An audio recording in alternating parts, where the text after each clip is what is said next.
Ibu Nurhayati Subakat, sosok yang pernah mengenyam pendidikan farmasi di Institut Teknologi Bandung ini menciptakan Wardah pada tahun 1995. Nama Wardah yang berarti mawar diambil dari bahasa Arab yang di sisi lain juga menjelaskan target konsumennya, yaitu perempuan muslimah. Perjalanan Ibu Nur berbisnis kosmetik penuh dengan perjuangan yang membuatnya berproses. Ia bahkan sempat berjualan dari rumah ke rumah untuk memperkenalkan produknya. Kini bisnisnya telah berkembang. Keberhasilan yang telah dicapai tersebut bahkan telah menjadi lapangan pekerjaan bagi belasan ribu karyawan. Hari ini kita akan menyelami kisah hidup seorang perempuan luar biasa, seorang pionir inspirator bagi jutaan wanita Indonesia. Beliau adalah Dr. Randa Hajah Nurhayati Subakat, apoteker. Pada tahun 1985, dengan keberanian beliau keluar dari zona nyaman dan mendirikan usaha sendiri di rumah. Produk pertamanya yaitu sampo dengan merek Putri. Ujian terberat datang pada tahun 1990, di mana pabrik rumahan beliau terbakar habis. Dalam situasi putus asa, beliau dihadapkan pada dua pilihan, yaitu menyerah atau bangkit. Demi tanggung jawab kepada karyawannya yang menggantungkan hidup kepada beliau, akhirnya beliau memilih bangkit. Dari puing-puing kebakaran itulah lahirlah versi baru.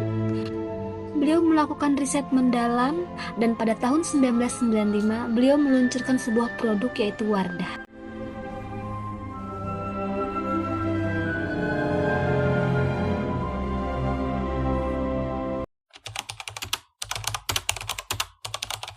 Untuk nilai berakhlak yang pertama yaitu berorientasi pelayanan dengan berkomitmen memberikan solusi yang terbaik.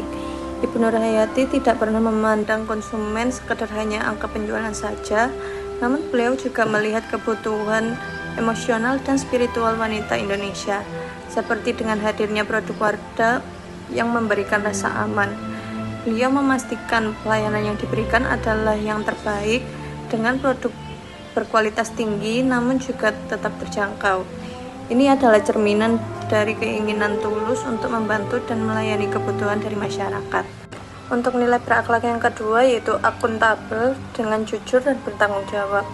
Integritas adalah harga mati bagi beliau. Dalam bisnis farmasi dan kosmetik, kejujuran dalam memilih bahan baku adalah mutlak. Beliau memastikan seluruh proses produksi di Paragon memiliki standar akuntabilitas yang tinggi, transparan, dan dapat dipertanggungjawabkan kehalalannya. Musibah kebakaran di masa lalu juga menunjukkan akuntabilitas beliau, dengan beliau tidak melarikan diri, melainkan tetap bertanggung jawab atas nasib karyawan dan mitra bisnis beliau. Sebagai lulusan farmasi ITB, beliau adalah seorang pakar. Beliau tidak pernah berhenti belajar, dan beliau terus memperbaharui pengetahuannya tentang teknologi kosmetik terbaru untuk memastikan produknya dia unggul. Kepiawaiannya dalam manajemen R&D, Research and Development, membuat PT Paragon mampu bersaing dengan raksasa kosmetik global. Di PT Paragon, budaya yang dibangun adalah budaya kekeluargaan. Beliau menciptakan lingkungan kerja yang kondusif, nyaman, dan harmonis bagi seluruh karyawan, tanpa memandang latar belakang karyawan. Beliau sangat peduli pada kesejahteraan timnya, menciptakan rasa nyaman, menciptakan sinergi di mana setiap orang merasa dihargai dan memiliki ruang untuk berkembang. Loyalitas Ibu Nurhayati Subakat ditunjukkan dengan memajukan industri dalam negeri agar bisa menjadi tuan rumah dalam negeri sendiri. Lebih dari itu, beliau menunjukkan loyalitas tinggi kepada bangsa melalui aksi sosial. Melalui Paragon Empowerment, beliau berkontribusi besar dalam pendidikan, kesehatan, dan penanggulangan bencana, termasuk bantuan besar-besaran saat pandemi COVID-19. Kemampuan adaptif adalah kunci umur panjang bisnis beliau.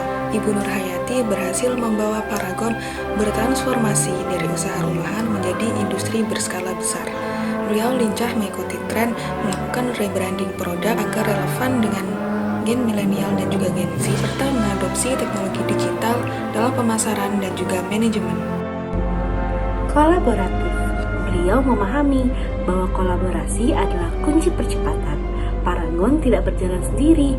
Beliau aktif membangun kolaborasi dengan komunitas, desainer lokal, institusi pendidikan, dan pemerintah. Bagi beliau, keberhasilan sejati adalah saat bisa maju bersama-sama.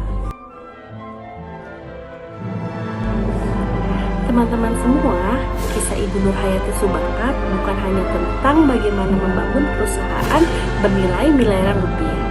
Ini adalah kisah tentang bagaimana iman dan karakter dapat membentuk peradaban industri. Beliau mengajarkan kita bahwa kesuksesan sejati diukur dari seberapa besar keberadaan kita memberikan manfaat bagi orang lain. Nilai-nilai berakhlak yang beliau terapkan, kompetensi yang dipadukan dengan integritas, loyalitas pada bangsa, dan dedikasi pada pelayanan adalah teladan nyata bagi kita semua. Sebagai penutup, mari kita renungkan kata-kata beliau. Jangan takut bermimpi dan jangan takut gagal. Jadikan setiap tantangan sebagai kesempatan untuk belajar dan tumbuh. Terima kasih.